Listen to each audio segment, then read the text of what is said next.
Emergency 911. Hello, 911. I swear to God, I'm at a Coney Island on Glendale and Hamilton. They just shot in this Coney Island. We sitting in the drive-thru. It's kids up here and everything. All the cars pulling out. How many shots did you hear? Shots fired at the Coney Island, and they running up the... Coney Island where? Where? Woodward and Glendale. Okay. Coney Island. All right. Thank you. They shooting up here. It's kids up here. Emergency 911, where's the problem? Glendale and Woodward at the Coney Island. It's shooting. Glendale and Woodward? Yes. Okay, I request the police over there. Thank you. You're welcome. Bye-bye. Bye-bye. Emergency 911, where's the problem? Woodward and Glendale. They said they need police and EMS. They shooting somebody, a shot man in the street. Okay, hold on just one moment. I believe someone's called on that. You said somebody's laying in the street? Yes. Okay. All right. The police have already been requested. I will request the EMS. All right. Thank you, ma'am. Uh-huh.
He was a happy little boy. He always, got into stuff little boys get into.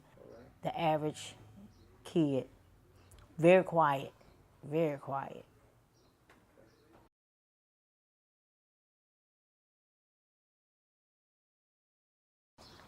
My father was a nice, respectful, and good-looking person. He called me, asked me do I do my homework. He said he loved me. He's a good father. He was a good father. Real good. He loved his kids a whole bunch. I keep good conversations with my father. I tell him everything. A lot of stuff. Took him places, and we ate dinner all the time, different places. He took my kids and his kids and everybody. We lived with him and his girlfriend. We went to the circus. The show. We went to State Fair. A lot of places. He was a real good guy, period. But as far as his father qualities, I think he was great.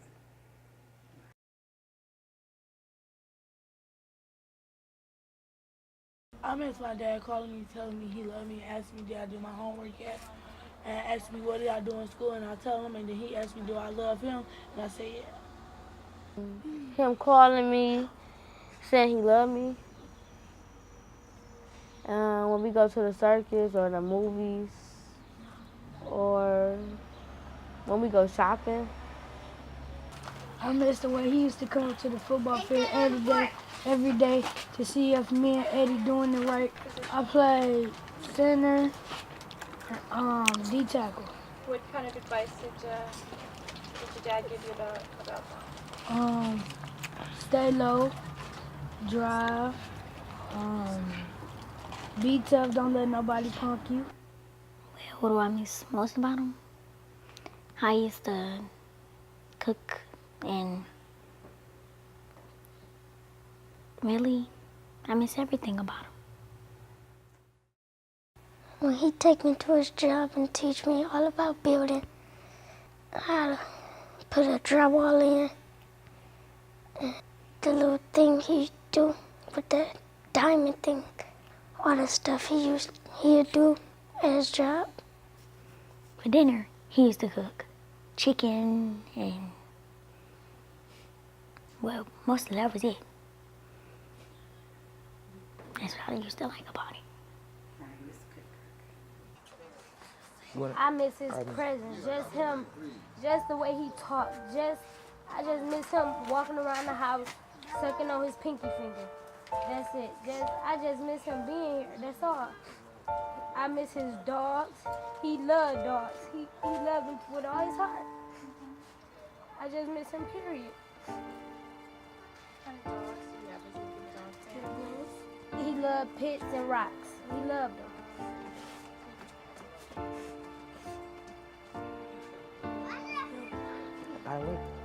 I can answer. Well, I miss playing around with him. We all used to wrestle. We would play fire. We used to love that. It'd be so much fun. He would chase us. Most of the grown-ups won't chase us. He'd play with us. You do something, you think he forgot about it. Next thing you know, it could be the next week. He see you, he grab you, toss you up and down. You play a lot with your dad? Yeah. Most of our family members didn't do what he did. And it felt like when he died, it felt like we lost a lot. It felt like our family was separated a little bit. It felt like we got weaker when he died, because he was a very important person.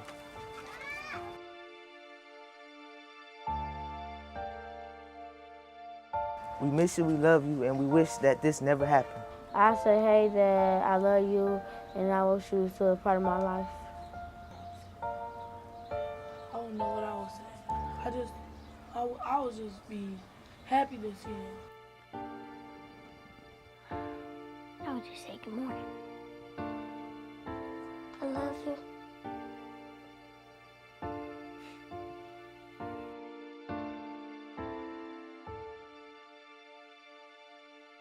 He was a good person. He got a lot of his skills from my great-grandfather, and I picked up from him too, working with my hands. And he was trying to get himself together. He was crazy about his kids, and he was a very quiet person. You didn't hear nothing bad about him. Deshon was a very caring person. He would go out his way to do something for another person. He was kind of like the handyman. Ain't too many words can explain a person like him. He could do everything.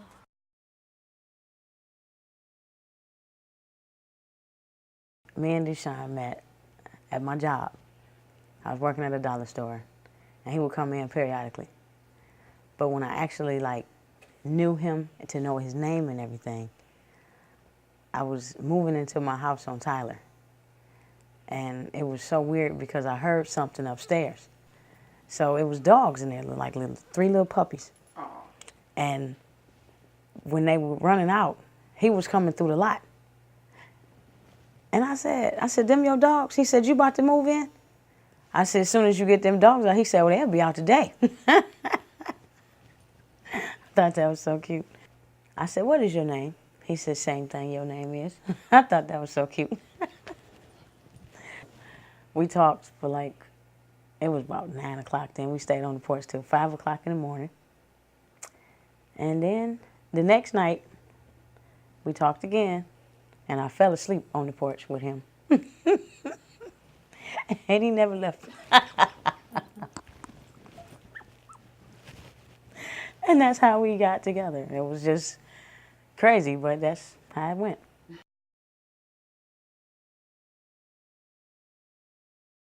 We don't have a dad to talk to. I cry every night when I go to sleep because I don't have my dad to see. It's rough. Make you more aware of things going on around you, more aware of other people. You don't know what people may do. It's just a big change. This incident, it changed me because I look at things way different. You could be here today and gone tomorrow. I was just with him earlier that day. You worry more about your other kids. If you have children, you know, you don't want them to go out at night. You don't, you know, a lot. It changes you. It changes you, and you just worry a lot more than you normally would worry. It makes you not even want to go out at night. A lot of things that you used to do, you just won't do them, and take nothing for granted. Nothing.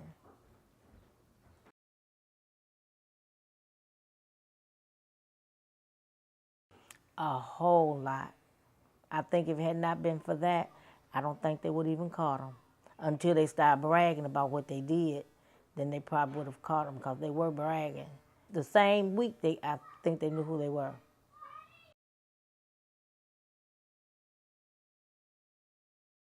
They did a good job. It didn't take them long to get them.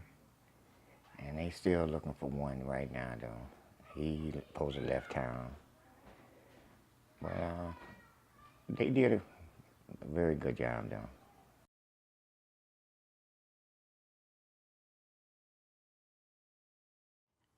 Well, I don't know, it was hard, but they were saying sometimes if, like the first boy, Artanian, who he had something to do with it, but they made like he didn't have a lot to do with it because he, well, kind of turned on his partners, you know, gave them more information for them to be able to do what they had to do to them.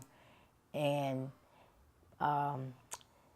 just, they said he may not have even gotten what he got if he hadn't a plea bargain. So that was one of the reasons why we went on to decide that plea bargaining for him would be straight. Well, he have to do 6, but he still can get 15 years. So, up to 15 years. So that's one reason why we went on a plea bargain, to make sure he did some type of time for the crime that he committed. When he watched the movies, he kicked him once, and they can't give you life for that. So we accepted that to 6 to 15. One of the brothers, I think he got 25 to 40. Yeah. That was good. And the other one, the shooter, he got life. With no parole. With no parole. And the fourth one, they still haven't caught yet. I don't know where they at in that investigation.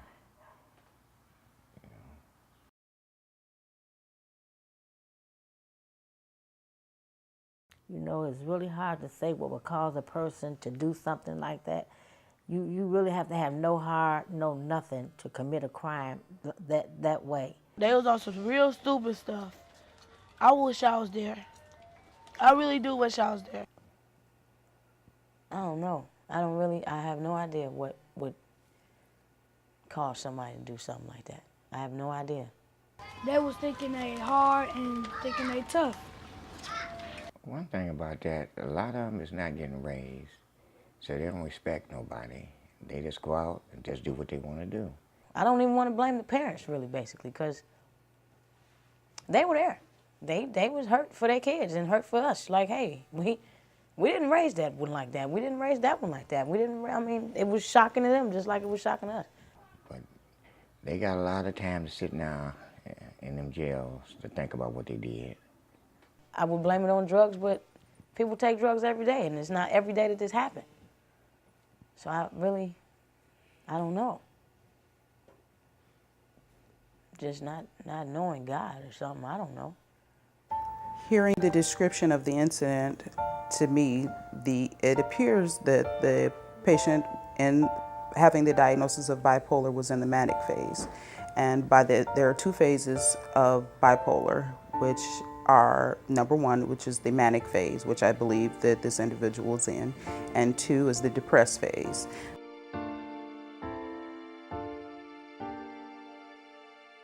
I don't even know if we could stop because they still doing senseless crimes right now. Every day somebody do something that's worse than something that somebody else has already done.